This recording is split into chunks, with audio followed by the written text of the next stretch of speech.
사도 바울이 고린도로 입성을 합니다. 굉장히 지쳐 있었습니다. 그 당시 바울의 심정을 바울 스스로 고린도전서 2장 3절에 고백 담화 형식으로 기록을 해놨습니다. 그때 나는 너무 약해 있었다. 두려움에 있었고 불안한 떨림이 있었다. 그런 사도 바울이 변화가 일어납니다. 사역에 다시 회복합니다. 역동적으로 복음을 전하는데 그렇게 변화된 동기 세 가지가 사도행전 18장에 들어 있습니다. 첫 번째, 고린도에서 아굴라 또 브리스길라 부부를 만났기 때문입니다. 훗날 바울은 로마서 16장에 그 부부에 대해서 묘사를 해놓고 있는데 그 부부는 나를 위해서 목까지 내어놓았던 동력자였다라는 것을 강조합니다.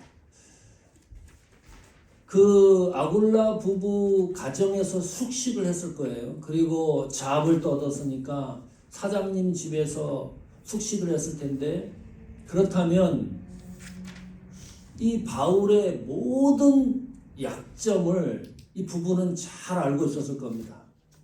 화장실은 언제 가는지, 식사는 언제 하는지, 잠버릇은 어떤지 온갖 것을 다 알고 있었을 텐데 이 부부를 통해서 바울이 약점이 드러나지 않습니다. 두 번째, 마게도니아에서 실라와 디모데가 고린도로 내려와서 바울 사역에 동참합니다. 힘이 생깁니다. 그것이 동역자의 위로고 함께 동행하는 걸음이었습니다.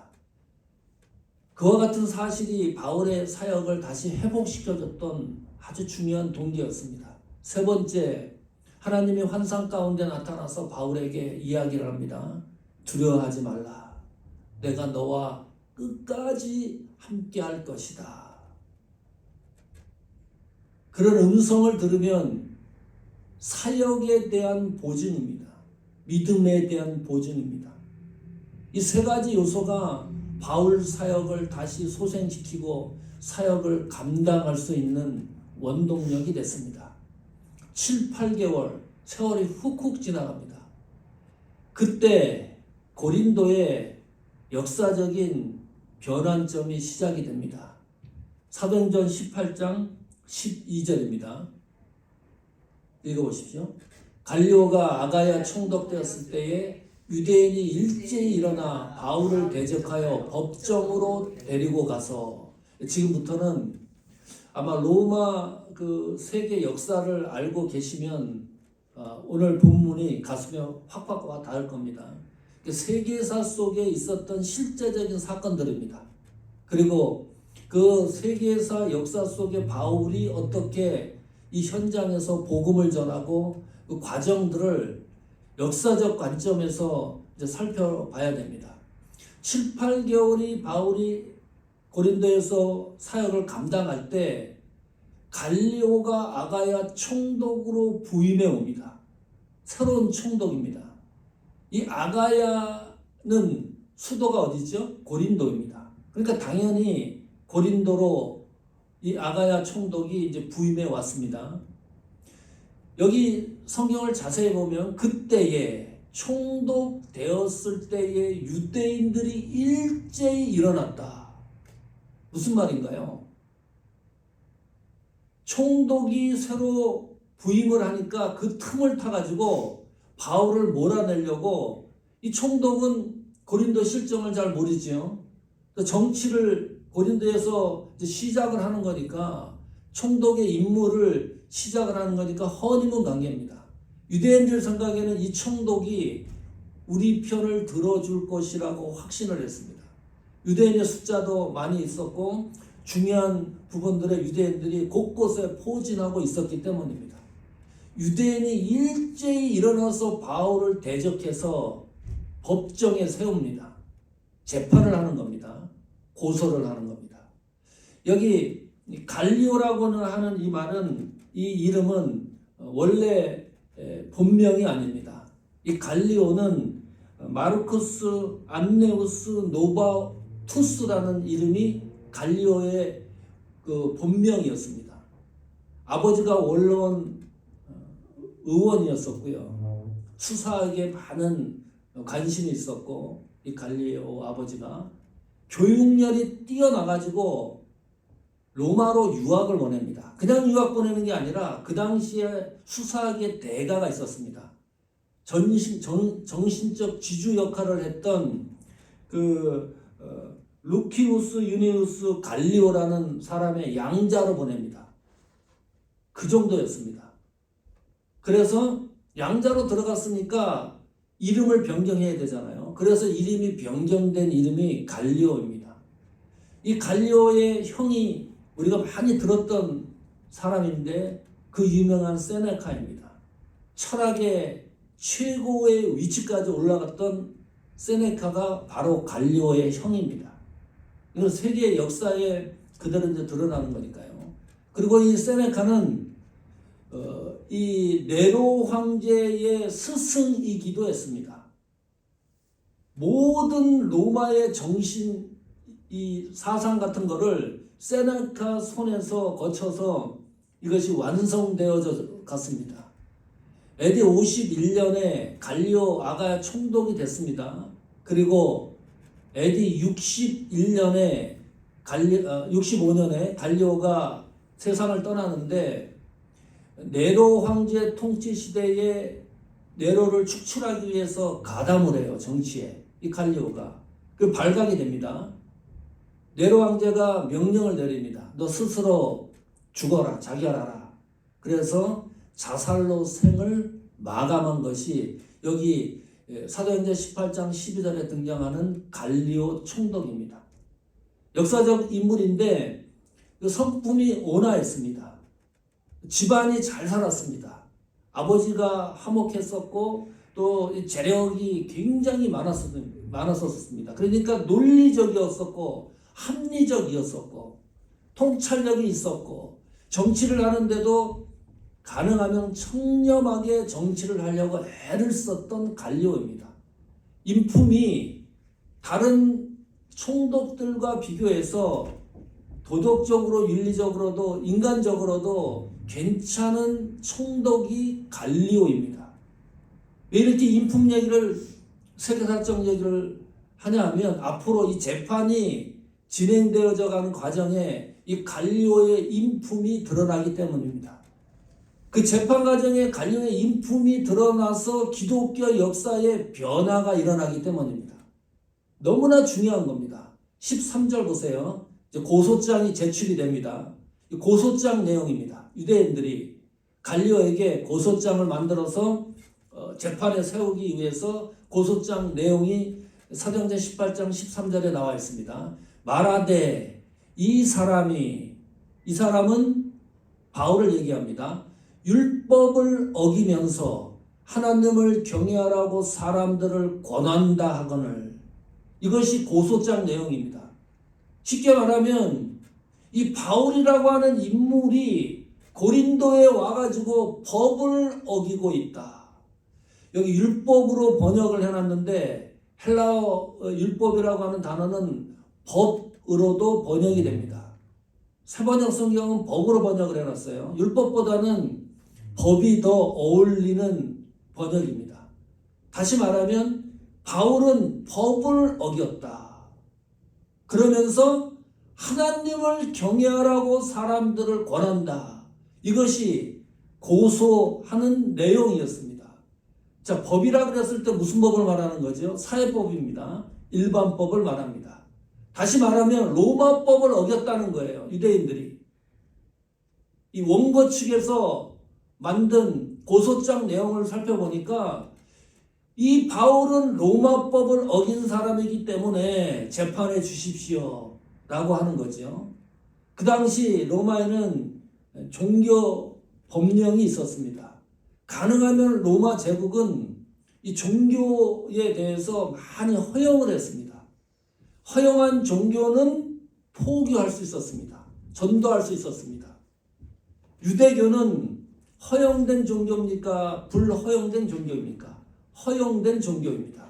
그러니까 마음껏 회당을 세우고 해가지고 자기들 종교 생활을 했어요. 유대인 10명만 모이면 회당을 세울 수가 있었습니다. 뭐 허용됐으니까요. 그리고 정책상 로마 정부는 많은 식민지 국가를 다스리고 지역을 다스리기 때문에 그 지역과 나라의 토속 종교를 섬기는 사람들을 그대로 거의 다 허용을 해줬습니다. 그러나 이때쯤 기독교는 허용된 종교가 아닙니다. 종교 법령에 좀 걸리는 거잖아요. 즉 바울이 허용된 종교가 아닌 기독교 복음을 가지고 증거를 하기 때문에 이 유대인들이 그것을 법에 걸고 넘어진 거예요. 어느 정도 연장하면 이 로마는 다신교 아닙니까? 온갖 종교가 다 있었습니다. 판테온, 로마에 있습니다. 신들의 백화점입니다. 세상의 모든 신들을 거기다 다 모아놓고 제사 드리게 하고 섬기게 하는 신전이 판테온이라고 로마에 세워졌습니다. 그리스에도 세워졌었죠. 신을 모르는 사람들, 또 우리가 알고 있는데 잘 헷갈리는 신들까지도 섬길 수 있도록 한 것이 판테온입니다. 이 정치적으로 믿는 사람들을 신들을 섬기게 했던 이유는 그래야 이 포용 정책으로 로마 제국이 정치적으로 잘 운행될 수 있었기 때문입니다. 이것이 이제 로마를 법정에 세우는 원고 측 고소 내용입니다. 그러면 이제 법정에서 들어가면 어떻게 해야 되는 거죠? 피고인 바울의 변론을 들어야 되잖아요. 이거 원고 측 주장이니까 갈리오가 들어야 됩니다. 그래야 재판을 할 수가 있죠. 사도행전 18장 14절이 변론 내용입니다. 이렇게 나와요. 바울이 입을 열고자 할 때에 갈리오가 유대인들에게 이르되 너희 유대인들아 만일 이것이 무슨 부정한 일이나 불량한 행동이었으면 내가 너희 말을 들어주는 것이 옳거니와. 참 이상하죠. 바울이 변론을 해야 돼요. 다르지 말하면 바울 스스로 변론할 수 없다 그러면 바울이 변호사를 사가지고 변호사가 변론하게 해야 되는데 바울이 입을 열어서 변론하려고 시작할 때쯤 갈리오가 바울의 변론을 막습니다. 그 변론을 누가 하느냐?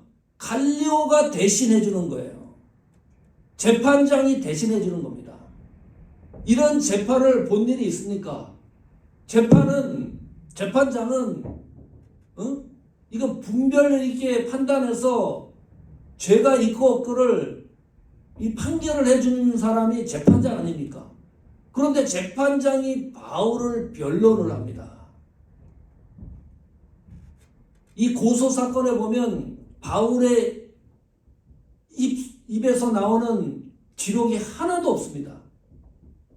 바울이 피고인으로 재판석상에 섰는데 바울의 입에서 나오는 내용이 하나 기록이 안 돼요. 참 희한한 재판입니다. 자, 갈리오가 어떻게 변론하는지를 생각해 보십시오. 유대인들아 만일 이것이 무슨 부정한 일이나 불량한 행동이었으면 너희 말을 들어주는 것이 옳다. 그러나 갈리오가 생각했을 때 바울은 부정한 일이었고 불량한 행동을 한 일이 없다. 그거 설명해 주는 겁니다. 그렇게 변론하는 거예요. 그래 바울이 무슨 부정한 일이나 불량한 행동을 해가지고 정치적으로 소동을 일으킬 일이 있느냐? 사회적으로 문란을 일으킨 일이 있느냐? 체제 전복을 하려고 했던 일이 있느냐? 로마 정부에 대해서 반역한 일이 있느냐? 그런 사회법, 일반법, 로마법으로 들여다봐도 바울은 전혀 그런 일이 없다. 이런 변론을 해요. 아주 기막힌 변론을 하는 겁니다. 어떻게 보면 바울이 고린도에서 복음을 전하고 했던 여러 가지 정황을 보면 로마법에 그것을 갖다가 적용을 해보면 바울이 이 법령을 어긴 것 같은 애매모호한 부분이 있는데 갈리오는 어찌된 일인지 바울의 변론에 있어서 바울이 잘못이 없다는 것을 이렇게 변호하고 있습니다. 그리고 사도행전 18장 15절 보십시오. 판례를 하나 만듭니다. 이것이 갈리오 판례입니다. 읽어보십시오. 만일 문제가 언어와 명칭과 너희법에 관한 것이면 너희가 스스로 처리하라. 나는 이러한 일에 재판장 되기를 원하지 아니하노라. 기각시킨 거예요. 판례가 뭐냐? 여기 나오는 그 단어를 잘 살펴보십시오. 언어와 명칭과 법에 관해서 이 바울은 아무 잘못이 없기 때문에 이 사건은 기각한다. 이 언어라는 것은 어떤 언어입니까? 그냥 우리가 일상에서 아는 히브리어, 헬라어, 또 한국어, 영어 그런 언어가 아니고 여기 언어는 하나님 말씀을 이야기합니다. 명칭은 이름을 얘기합니다. 예수 그리스도의 이름. 법은 율법을 얘기합니다. 하나님 말씀과 예수 그리스도의 이름과 율법에 관해서 바울은 전혀 잘못이 없기 때문에 이 사건은 기각한다. 이 문제는 사회법도 아니고 로마법에 의해서 처리될 수가 없다. 그러므로 종교적인 문제이기 때문에 너희들이 해결해라. 재판장 밖에 나가서 이런 선포를 하는 겁니다. 이 갈리오의 판례가 왜 이렇게 기독교 역사의 중요한 판례입니까? 이 판례를 통해서 드디어 복음이 탄력을 붙기 시작을 합니다. 복음 전파에. 로마 심장부로 복음이 들어가는데 확장하는데 갈리오라고 하는 이 총독이 판례를 남겼기 때문에 이제 이와 유사한 경우가 생기면 이 판례를 적용을 하는 거예요. 그러니까 법적으로 복음을 전하는데 어느 정도 보호를 받는 겁니다. 보호 없이 바울이 복음을 전했을 때도 너무 힘들었는데 이 판례를 사용을 해가지고 이제는 앞으로 복음 전하는데 한결 가벼워졌습니다. 이 판례를 적용한 적이 있습니다. 사도행전 25장 9절 한번 보십시오. 이것도 아주 유사한 사건입니다. 베스도가 유대인의 마음을 얻고자 이 베스도도 그 당시에 총독으로 새로 부임했을 때 그쯤입니다. 바울더러 묻되 내가 예루살렘에 올라가서 이 사건에 대하여 내 앞에서 신문을 받으려 하느냐. 똑같이 유대인들이 이 바울을 고소했습니다. 이때는 3차 전도 여행이 끝나고 바울이 예루살렘으로 복귀할 때쯤입니다. 판례를 뒤져보니까 갈리오가 그 판례를 남겨놓은 것이 있어요. 그러니까 베스도가 아무리 유대인들에게 유리하게 판정을 하려고 그래도 할 수가 없는 거예요. 바울이 바보입니까? 갈리오 총독이 이런 판례를 남겨놨다. 재판상에서 자기 자신을 변론했을 거 아닙니까? 그러니까 베스도는 이 재판을 할 수가 없는 거예요. 바울 편을 들자니 그렇고 들지 않고 유대인 편을 들자니 이것은 판례가 벌써 나와 있고 그러니까 이 사건을 항소하는 겁니다. 로마에 가서 해라. 황제 앞에 가서. 참 묘합니다. 미국 대통령 선거가 11월에 있지 않습니까? 그 전에 무슨 일이 일어났는지 잘 알고 계시죠? 콜로라도 주하고 일리노이 주에서 트럼프 대통령 자격을 박탈했습니다. 그러니까 이 후보, 대통령 후보. 이게 정리가 안 되면 지금 이제 그 선거가 다 끝났죠. 그 11월 이제 본선거만 남겨놓고 있는데 트럼프하고 지금 대통령 바이든하고 이제 경쟁을 하게 될 거예요. 연방 법원에서 이거를 정리를 했습니다. 연방 법원 판사가 9명입니다. 6명이 보수 쪽 판사고 6명이 진보 쪽 판사입니다. 이걸 심리를 했어요. 6명 그리고 3명. 네, 3명이 진보 쪽입니다. 6명이 보수 쪽이고 이 판사들이 전원 합의체 판례를 하나 만들었습니다. 트럼프는 어떻게 했을까요? 네, 대통령 출마 자격이 있다. 이유가 간단합니다. 이 대통령은 주정부 공무원이 아니고 연방정부 공무원이기 때문입니다. 그리고 또 하나 중요한 겁니다. 이 대통령은 지명직이 아니고 누가요? 시민권자들이 투표로 선출되는 인물이기 때문입니다. 그걸 갖다가 주정부가 마음대로 할 수 없다. 그래서 연방정부에서 이 트럼프 대통령이 자격이 있다는 것을 빨리 속전속결로 처리했습니다. 그리고 트럼프 대통령이 대통령 출마하는 거 아닙니까? 판례가 이렇게 중요한 겁니다. 우리나라 같은 경우 대통령이 탄핵됐잖아요. 그 판례가 하나 성상이 되니까 대통령 될 때마다 탄핵입니다. 뭐 조그만 것도 탄핵이에요. 들고 일어납니다. 보통 복잡한 문제가 아닙니다. 이 판례 자체가요. 자, 흥미로운 게 있어요.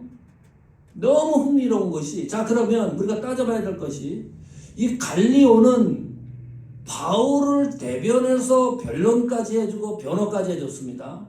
그러면 이 갈리오라고 하는 총독은 바울 편에 서서 재판을 한 겁니까? 유대인 편에 서서 재판을 한 겁니까? 바울을 봐준 겁니까? 봐주지 않은 겁니까? 어느 쪽입니까? 봐준 것 같아요. 그런데 전혀 아닙니다. 바울과 관계가 없습니다. 한 가지 중요한 것은 이 갈리오 총독이 바울을 감옥에 보내고 추방을 시켰다 그러면 그 판례가 적용이 돼가지고 복음 전하는 것이 가뜩이나 어려운데 더 힘들고 어려워질 수가 있는데 기각을 시켰기 때문에 복음 전파에 이제 좀 공간이 생겼다는 거. 그러나 이 갈리오 총독은 바울을 봐줄 이유가 전혀 없습니다. 바울과 관계가 없습니다. 봐주면 유대인을 봐주지요. 바울을 봐줄 이유가 없습니다. 왜냐하면 정치적 이유 때문입니다. 서로 이제 부임을 하고요. 이 판결을 잘 해야 되는 거예요. 네.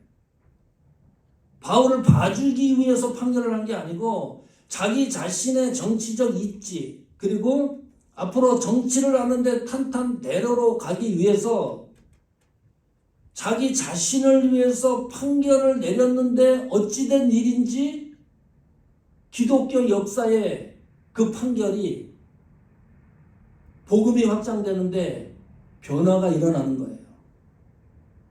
세상 살다 보면요. 나랑 전혀 관계가 없습니다. 꼭 나를 봐주는 것 같은데 그게 아니에요.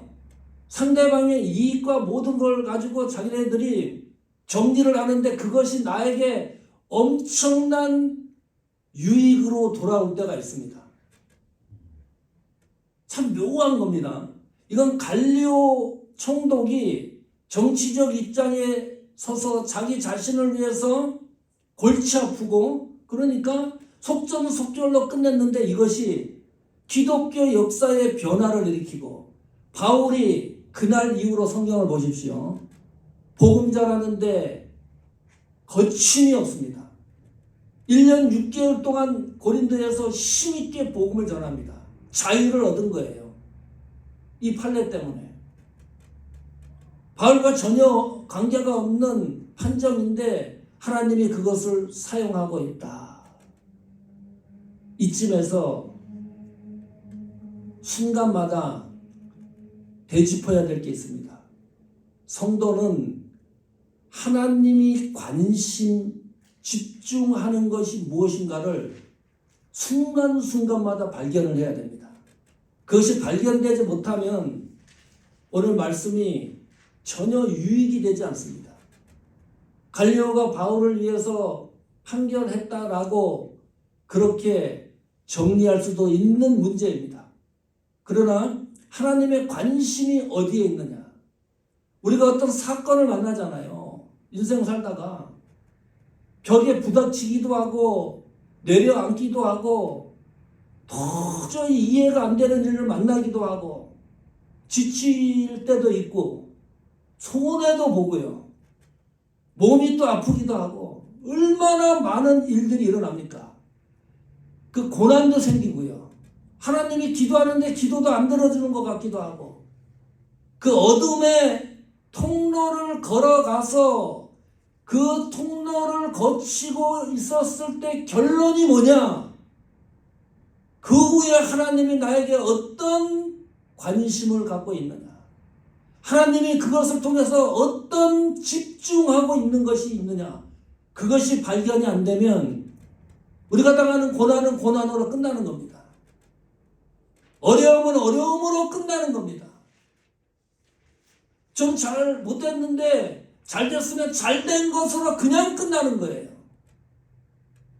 신경을 바싹 써가지고 하나님이 관심하는 것이 뭐냐. 이런 상황과 순간을 통해서 어떤 하나님이 나에게 또 우리 교회에게 이 나라 이 민족에게 하나님이 집중하고 있는 관심이 뭐냐. 사도행전 18장 10절 보십시오. 이것이 하나님의 관심입니다. 읽어보십시오. 내가 너와 함께 있음에 어떤 사람도 너를 대적하여 해롭게 할 자가 없을 것이니 이는 이 성중에 내 백성이 많음이라 하시더라. 바울이 지치고 지쳐가지고 사역을 감당하지 못할 때 하나님이 환상 가운데 음성으로 들려줘요. 내가 너와 영원토록 함께 할 것이다. 어떤 사람도 너를 대적하고 해롭게 할 자가 없을 것이다. 이유가 뭘까요? 내가 관심하는 것은 하나님이 관심이 집중되는 것은 고린도라고 하는 이 시리에 하나님의 백성이 많음이라. 이것이 하나님의 관심이에요. 바울에게 하나님이 함께 있겠다. 힘 주시고 능력 주시고 힘을 주시고 위로하고 격려하는 이유는 하나님의 백성이 하나님의 선택한 백성이 복음을 통해서 돌아오게 하는 것 이것이 하나님의 집중적인 관심이었습니다. 이것이 구속에 대한 주권 아닙니까? 다시 말하면 하나님의 그 주권이 날 속에 역사할 때 영향력이 미칠 때 우리는 뭐라고 얘기합니까? 그것을 은혜라고 얘기합니다. 이런 일들이 참 많습니다. 스쳐 지나가는 말로 했을 거예요. 우리가 오렌지로 이사하고 나서 2년 동안을 페이먼을 내지를 못했습니다. 그때 뭐 사는 것도 어렵고요. 힘들었습니다. 그냥 2년 동안 안 내고 그냥 버티는 겁니다. 그 은행에서 뭐 독촉이 오고 난리가 났잖아요. 그 은행이 나를 위해서 그러는 거예요? 전혀 아닙니다. 자기네 손해볼까봐. 그렇잖아요. 나하고는 관계가 없어요. 난 돈이 없어서 못 내고 있는 상황이고 우리는 나중에는요 2년 지나니까 뭐 서류 뭉티기 이만한 걸 뭐 사람이 직접 갖다 줘요. 네, 뭐 법원에서 갖다 주는 것 같아요. 그래도 우리 양심이 있으니까 이걸 어떻게 해보려고 복덕방에 맡깁니다. 복덕방 아저씨는 나를 위해서 일하는 겁니까? 자기를 위해서 일하는 겁니까? 자기를 위해서 일하는 거예요. 우리 집이 어떻게 되든 관계가 없어요. 팔려나가면 어떻게든지 자기는 보수를 받으면 끝나는 겁니다.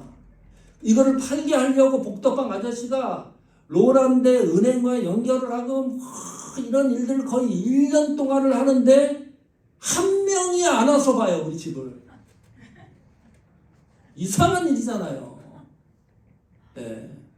그러니까 은행도 이제 막 복잡해지고 은행에서 결정적으로 한 가지 실수한 게 있습니다. 어떤 문제가 생기면 노티스를 줘야 되는데 노티스 레터를 한 장을 안 준 거예요. 우리한테. 그것이 또 이제 발각이 돼가지고 은행이 어쩔 수 없이 이것을 론을 다시 해준 거예요. 그 론 안에 1년에 프로퍼티 텍스 내야 되지 않습니까? 수천 불 냅니다. 7, 8천 불 낼걸요 아마? 7, 8천 얼마 내요? 우리가 그 집값에 비례해가지고 여기 CD에 내는 거, 내는 거니까 뭐 70만 불이면 뭐 7천 불 정도 내는 거 아닙니까? 그 큰 돈을 어떻게 내요 우리가? 페이먼트 내기도 힘든데 은행이 근데 친절하게 페이먼트 내는 거에 그것까지 다 포함을 시켜가지고 세상에 그게 정리가 됐어요. 가만히 따져보면요. 그 사람들은 우리를 위해서 일하는 게 결코 아닙니다. 자기들이 손해보지 않으려고 다 일을 하는 거예요. 갈리오도 마찬가지고 정치적 입지를 위해서 다 일을 하는데 나중에 가만히 돌아다 보면 하나님의 관심이 누구에게 있는 거예요? 하나님의 관심이 갈리오 총독에게 있습니까? 뱅크 오브 아메리카에 있습니까? 복덕방 아저씨에 있습니까? 아니에요. 내 백성에게 많음이라. 고린도에 하나님의 관심은 하나님 백성에게 정조준되고 있는 거예요. 그렇다면 우리가 인생을 살아가면서 순간순간마다 하나님의 관심이 나에게 있고 하나님의 관심이 우리 교회에게 있다는 사실을 분명하고 확실하게 안다 그러면 순간마다 상황과 변화되는 세상 속에 살아가다가 그것을 한 걸음 한 걸음 지나갈 때마다 하나님의 관심을 내가 분명하고 확실하게 선명하게 발견을 해야 돼요. 어떤 문제가 생겼을 때, 지나갔을 때 그 훈련이 그 사실이 안 되면 아무 소용이 없습니다. 엉뚱한 얘기를 하는 거예요. 오늘 갈리오 판결로 그 사실을 다시 한번 확인을 합니다. 자, 이제 재판이 다 끝났습니다. 16절 보세요. 그들을 법정에서 쫓아내니 유대인들이 승할 걸로 생각을 했는데 웬걸 바울이 승리하게 된 상황입니다. 그러니까 머리가 도는 거예요. 유대인들이. 법정에서 그냥 나가지 않겠죠. 소란스럽게 했을 거예요. 쫓아내니라고 하는 단어가 그것을 암시합니다. 몰아낸 겁니다.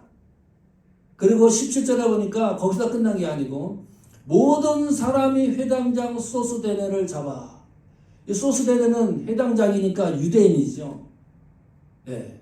이 재판에 관여했었던 회당장입니다. 법정 앞에서 폭행을 당해요. 갈리오가 이 일을 상관하지 아니하니라. 싸움이 일어나고 폭행을 당하는 갈리오를 향해 가지고 아무 반응을 하지 않습니다. 이 갈리오가. 소스데네가 엄청 맞은 겁니다. 왜 그랬을까요? 이 갈리오는 잠시 전에도 얘기를 했습니다. 자기 입지가 중요한 겁니다.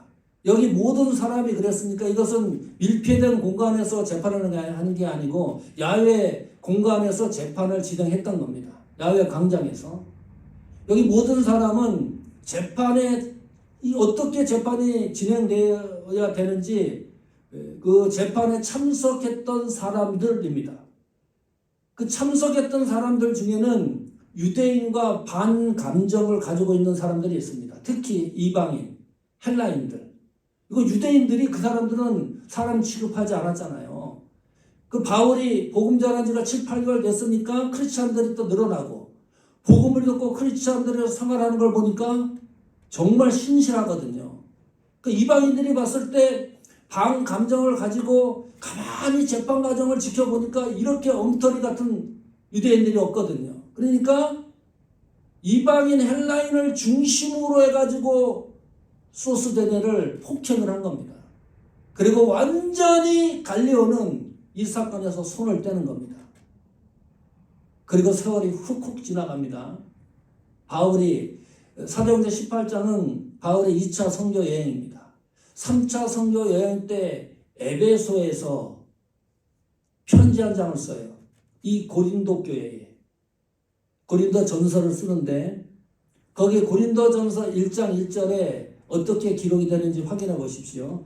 하나님의 뜻을 따라 그리스도 예수의 사도로 부르심을 받은 바울과 형제 소수대대는 들어보셨지요? 많은 신학자들은 이 소수대대가 사도행전 18장에 두들겨 맞았던, 폭행당했던 그 당시 회당장으로 일치된 인물로 생각을 합니다. 그렇다고 한다 그러면 이 소수대네에 대해서 고린도 교회 성도들이 너무나 잘 알고 있는 거예요. 변화가 일어났다는 거죠. 참 기독교의 역사는 기묘하고 신비합니다. 하나님이 어떻게 우리 교회를 역사를 하는지, 내 신앙을 어떻게 역사를 하는지, 어떤 사람을 어떻게 만나서 하나님의 관심, 하나님이 집중하는 일을 우리가 해야 될런지 참으로 기대가 되고 흥미가 있는 일입니다. 성도 여러분, 갈리오 팔레로 기독교 역사에 변화가 일어났습니다. 우리가 한 가지 다시 기억할 것은 하나님이 관심하는 것이 뭘까? 집중적으로 관심하는 것이 뭘까? 꼭 오늘 말씀을 기억하십시오. 우리가 이 세상 살아갈 때 순간마다 경험되어지는 일, 그것이 끝날 때마다, 진행될 때는 잘 몰라요. 네. 그러나 그 어떤 사건, 순간순간들이 끝날 때마다 하나님이 어떤 관심으로 나에게 집중하고 계셨는가를 살피셔야 됩니다. 그것이 선명해지지 않으면 우리 신앙이 약해질 수밖에 없습니다. 하나님의 관심의 집중이 선명해지는 그런 역사가 나타나기를 축복합니다.